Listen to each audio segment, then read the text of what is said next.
De hoje é importante, eu acho que alarma principalmente as mães com filhos pequenos e as pessoas que têm pacientes crônicos em casa, que é a febre. O que é febre? A febre é um alarme do seu corpo de que alguma coisa está errada.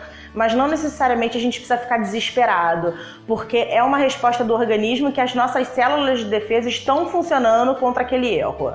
O que é considerado febre? Febre é considerado uma temperatura medida na região axilar ou retal por no mínimo 3 a 4 minutos, acima de 37,8 graus Celsius, aferida num termômetro de forma correta.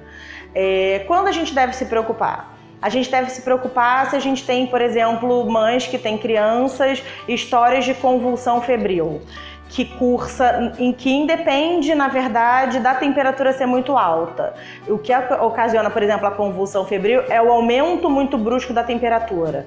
Então, se a criança tem história, comete principalmente crianças até 2 anos, se tem uma história familiar e a criança começa a cursar com febre, a gente tem que ficar um alarme ligado.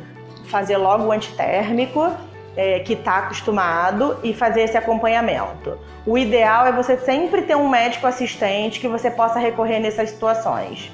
Quando a gente deve pensar em investigar a febre?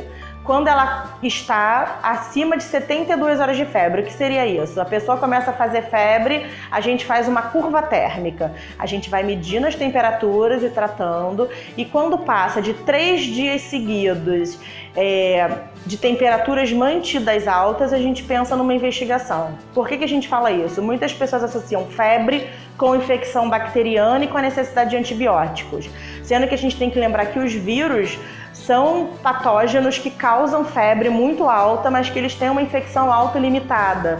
Então a gente estaria usando, por exemplo, antibiótico de forma desnecessária. Então o que é importante saber? Febre é sempre temperatura acima de 37,8, medida de forma correta com o termômetro, fazer o antitérmico e manter uma curva térmica. Quando você procurar o seu médico assistente, você já ter todas essas informações de há quanto tempo está com febre e quais as temperaturas que estão fazendo.